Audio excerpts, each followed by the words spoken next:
કંગનાનું બેફામ નિવેદન ભાજપને ભારે પડ્યું. સ્પષ્ટતા માટે વિડીયો જાહેર કરવો પડે. હિમાચલ પ્રદેશના મંડીથી ભાજપ સાંસદ કંગના રનૌતે પાછા ખેંચી લેવામાં આવેલા 3 કૃષિ કાયદાઓ પર નિવેદન આપીને ફરી એકવાર વિવાદ સર્જ્યો છે. કંગના રનૌતે કૃષિ કાયદા અંગે કહ્યું હતું કે હું જાણું છું કે આ નિવેદન વિવાદાસ્પદ હોઈ શકે છે, પરંતુ ત્રણેય કૃષિ કાયદા ખેડૂતોના હિતમાં હતા અને તેનો ફરીથી અમલ થવો જોઈએ. ખેડૂતોએ પોતે તેનું સમર્થન કરવું જોઈએ. જો કે પાર્ટીએ કંગનાના નિવેદન પર પાછી પાની કરી લીધી છે. પાર્ટી દ્વારા જારી કરવામાં આવેલા એક નિવેદનમાં ભાજપના પ્રવક્તા ગૌરવ ભાટિયાએ કહ્યું કે કેન્દ્ર સરકાર દ્વારા પાછા ખેંચવામાં આવેલા કૃષિ કાયદાના વિષયમાં સોશિયલ મીડિયા પર કંગના રનૌતનું નિવેદન વાયરલ થઈ રહ્યું છે. હું સ્પષ્ટ કરવા માંગુ છું કે આ કંગના રનૌતનું અંગત નિવેદન છે.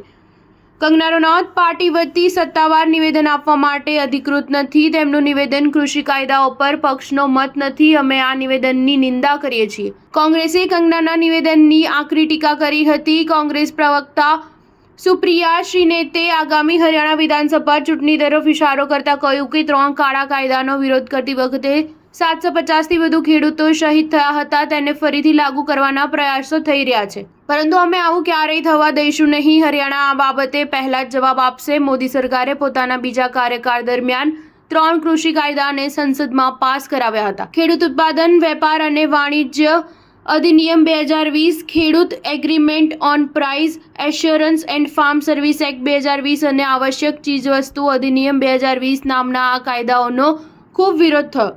દિલ્હીના રસ્તા પર ખેડૂત 1 વર્ષથી વધુ સમય સુધી ધરણા પર બેસેલા હતા.